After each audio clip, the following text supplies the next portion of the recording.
sa ating lahat. Ako nga pala si Master Sergeant Eduardo B. Garcia, with the pension of Second Lieutenant.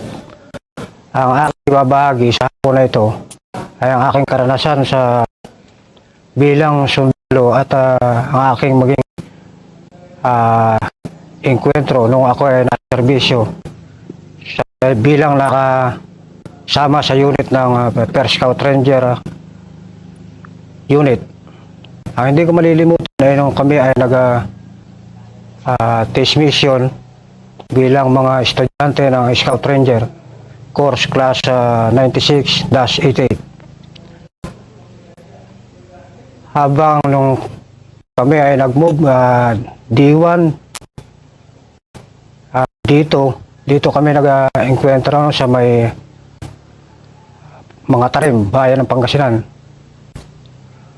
Habang kami ay nag-move nung gabi na yon, kinabukasan, binagtas namin yung malaking ilog sa Kalawagang Basit.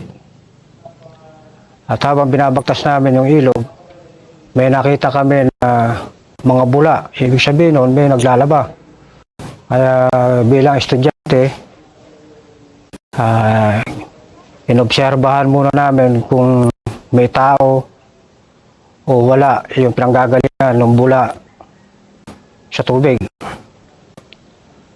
At nung kami nakapag-conduct ng OP operation, nakita namin na mayroong mga kalaban na natutulog. Yung iba, mayroong dalawang babae na naglalaba, saka tatlo na nagluluto ng pagkain nila. Sa madaling salita, yung binigay sa aming objective ay A1 info. Ay, nangyari noon, nagpuman yung aming team leader sa pangunguna ni Lieutenant Granil na mag-skirmisher yung isang team at yung isang team siya ang supporting element. Nung nakaposisyon na yung tropa, sabay-sabay na pumunta kami, volume of fire, at sa taranta ng kalaban ay kung saan sila nagpuntahan. Pagkatapos ng encuentro na mag-recover kami, naka-recover kami ng siyam na body count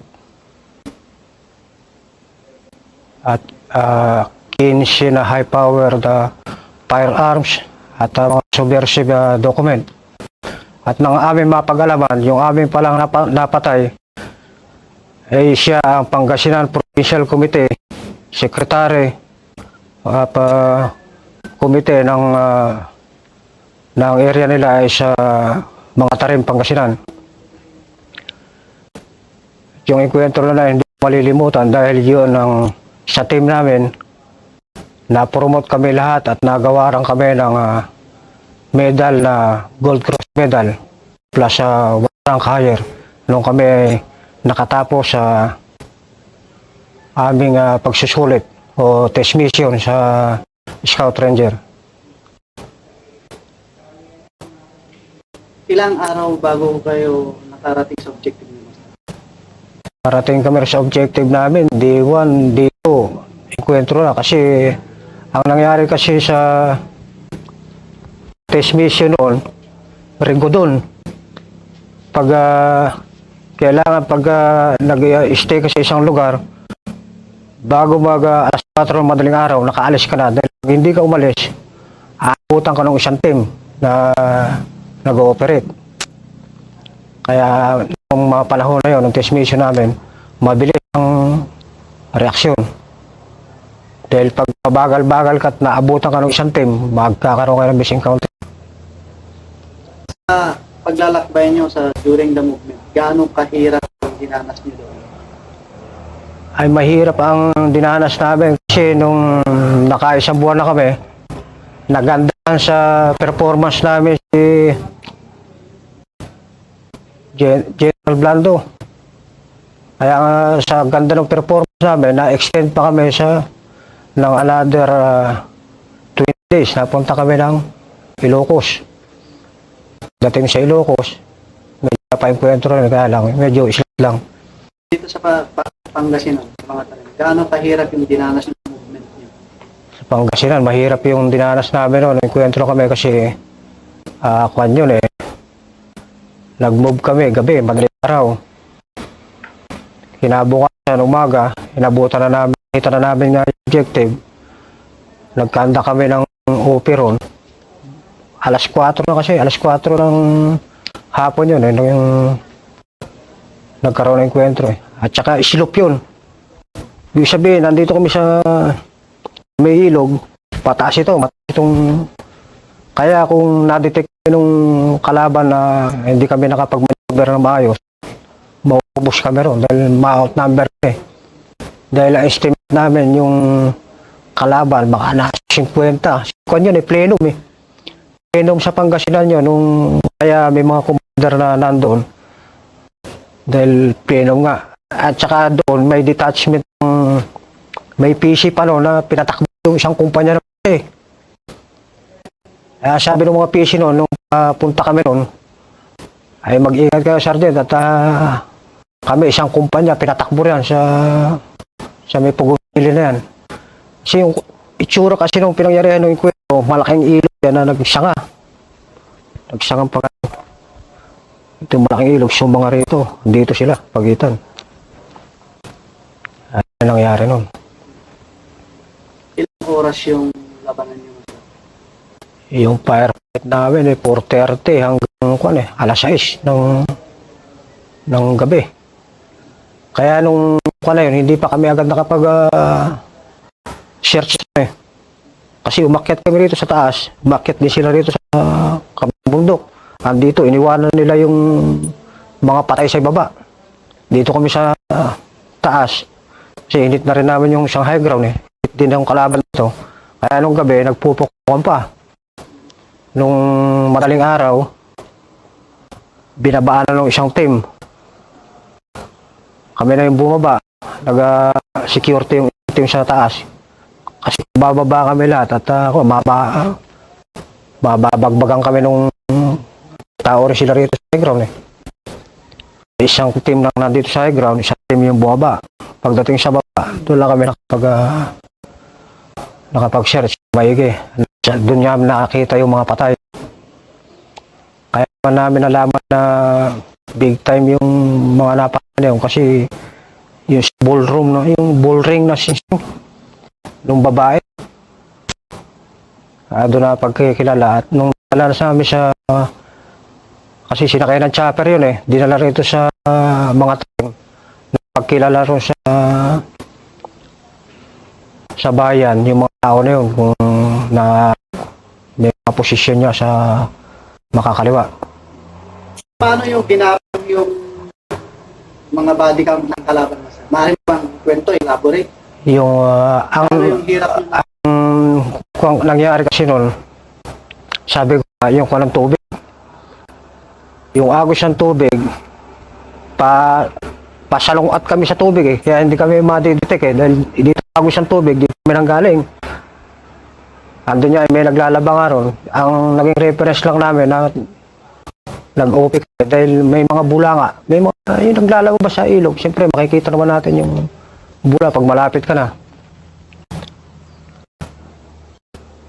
Yung hirap na ginawa namin. Kasi ang style nung kanila, by layer yun eh. Yung may bunkers din sila eh.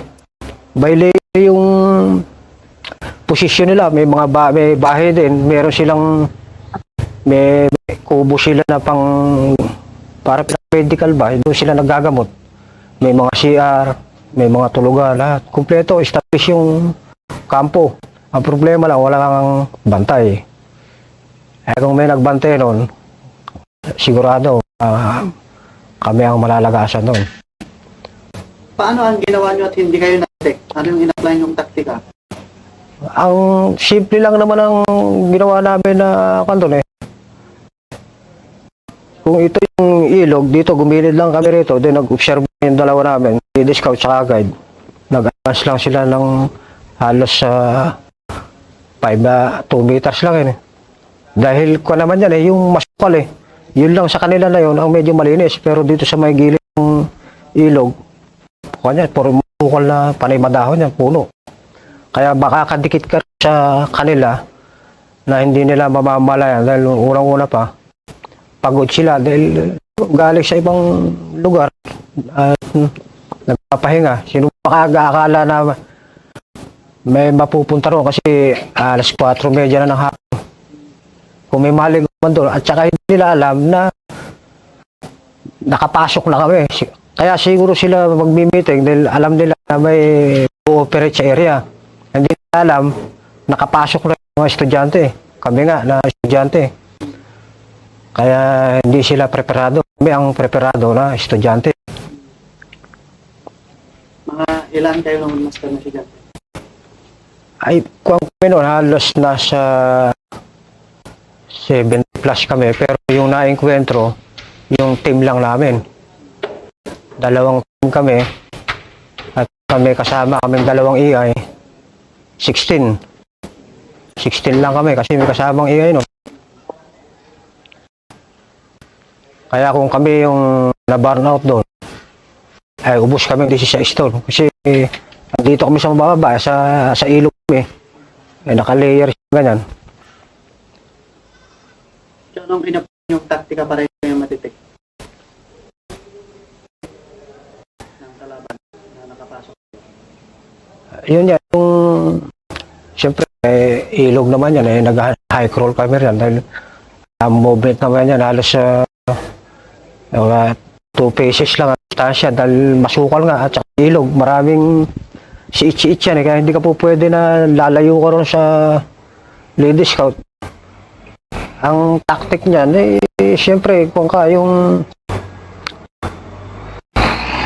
ang tamo na ina-apply natin pag nagpapatrolling na yung simple lang naman dahil una na wala, hindi rin namin alam na may kalaban kaya hindi kami na-relax dahil nung actually noon ang nangyari sa amin noon kung yun yung sabi nung team leader na si yung official, si Lieutenant Colonel noon, masyadong matarik kasi yung bundok. Kung aakyatin namin, hindi namin ma-hit yung target. Maaabutan kami nung isang section kasi mahirap nga mas matarik. Ang gawa nung official namin, sige ganito na dito tayo doon sa ilog. Kasi kung bubutasin natin yung bundok, maabutin tayo ng 2 araw dyan. Maaabutan tayo kasi doon doon sa objective pag di mo naabutan yun at nakapasok yung sumusunod siyang team at doon ka palang sumunod, uupakan ka nung sumusunod na team. Gano'n nangyari. Ang nag-decide yung team leader namin, dito tayo dumaan sa ilog. Yun gano'n nangyari. Yung paano ni-recover yung bangkay ng kalaban? Nung nag-search kami, di tumawag naman ang support yung team leader namin. Inakyat na sa high ground yung mga patay. Doon isinakat sa chopper. Wala kayong casualty mga sagada ng side? Mayroon, namatayan kami ng isa. Yung official pala namin isa, si Lieutenant Tambak. Ay, si Lieutenant Tambak, si Gulina pala. Lieutenant Gulina, yung sargento. Ang nangyari na kay Lieutenant Gulina, kadikit kasi sila yung kalaban. Puso lang ako, parang draw. Yung patay si Sergeant Gulina, patay rin yung NPA, magkatabi na. Yun, nalagasan pala kami ng isa ron. Ano yung naramdaman nyo namatay kayo ng kasama? Siyempre, ang pa namin, hanggat maaari, hindi namin iiwan talaga yung kasama namin. Dahil kanang ranger Di baling magkaubos kami lahat doon. Kung mamatay kami lahat kami, hindi walang iwanan. Ang nangyari kay Sergeant Gulina, kasalukuyan po ang enkwentro noon, alam na namin na na siya, yung patal na yung mga patay no, yung mga body count. Siyempre, unang-una kakaunti kami dahil 14 lang kami dahil 2 teams lang Kami na nagbubuhat. isang team bubuhat, isang team yung security. Kaya talagang mahirap dahil unang-una, patay yung binubuhat, tsaka matarik pa yung pinagdadala namin para makuha ng paper. Kaya yung yun ang hindi ko malimot-limutan, yung hanggang ngayon naaalala ko pa rin pag sumariwa sa akin yung aking pag-score ng Scout Ranger, dahil ito talaga ang memorable na hindi ko malilimutan sa habang ako nabubuhay. Dahil sabi ko nga, doon ako nabigyan ng one fire plus cross medal, kami lahat na yung dalawang team. Para master yung nung namatayan kayo, ano yung feeling niyo? Ay, nung nangyari sa amin, na alam na namin talagang masakit ang loob na, kaya sa ng team leader namin at saka yung team sergeant na walang kakalas. Sa madaling salita, walang magpatatak kung saan sa kung ano man ang mangyari sa atin. Kung hindi tayo shirtin, lahat tayo. Kung shirtin tayo, lahat tayo aalis. Walang aalis na kasi natin maiwasan yung iba, mga ibang mga unit noon na hindi naman organic ang Ranger. Although nag-schooling lang sila ng Scout Ranger, pero ang unit nila hindi naman talaga sa Scout Ranger. Kaya yun ang sinabi ni Siono na kung mabubuhay tayo lahat buhay. Kung mamamatay, sama-sama pa rin tayo. Kaya gano'n ang itinanim namin no, habang kami nakikipag-intro. Talagang matindi ang paninindigan din ng team leader namin at saka nung mga team shot para lumakas ang mahimol ba yung tropa. Kasi oras na may kumalas doon. Dahil yung kalaban may 60, dalawa 60 nila. Ang baril lang namin yung 60 namin yung yung M60 ng bala. Bagong labas noon. Ranger lang may baril noon na gano'n na pinatest sa mga nagtetest mission na Ranger. Pero kung wala kaming dala na machine gun na gano'n, baka dumami yung casualty sa amin. Hindi ka ba natakot na magkaroon ng putukan sa labanan? Ay, hindi na. Kasi sa amin kasi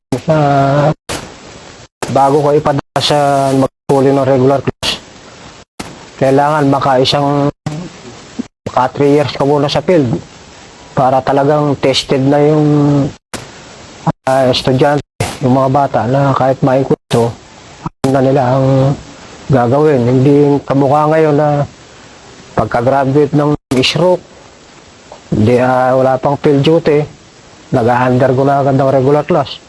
Pagdating ng test session, nahihilaw yung hindi ko naman sinasabi na ibig sabihin wala pang battle tested, hindi pa tested talaga sa field. Iba yung nakapag-operate ka na ng matagal sa field bago ka mag-undergo ng regular class, kung magkaroon man ng gano'n na encuentro, hindi na maratel yung mga tropa. Ako hindi na ako masyadong na kinabahan doon dahil una na lagi kami na papa-encuentro, kaya parang normal na lang ang nangyari. Pero hindi mo naisip yung pamilya mo, magulang mo? Ay, ako kasi pagka ako nasa labas wala akong, hindi ko na iniisip yung kasi wala pa akong asawa ng hindi pa naman ako kasal. Magulang ko, hindi ko iniisip yan, basta iniisip ko yung operate ako, mag-operate tapos kasi kung isipin mo pa yung naikwento, isipin mo yung pamilya mo, wala ba, nervous ka nun. Pinaka-lesson mo sa encounter na yan, Master? Yun nga, ang pinaka-lesson learned sa akin na ako na yun, yung samahan, importante, walang kumalas sa tropa ba, yung sa namin. Kaya kaya nga sabi nga sa Ranger, di ba, kailangan unity. Intact lagi yan. Lalo na kung karoon na nagkaroon ng enkwentro. Hindi maiwasan kasi yan sa mga ibang, hindi natin sabihin na sa ibang unit ba, na pagka nagkaroon ng enkwentro, nangyayari, nagiging run for your life. Eh doon, talagang pinagsikapan namin na buo kami na pumunta kami roon, magkakasama, umalis kami, magkakasama. Hindi, walang kumalas. Ano lang mo noon ba, sir? PFC ang rangko ko noon. Kaya pagka-graduate ko, na corporal ako. Naging team leader ka rin sa... At nung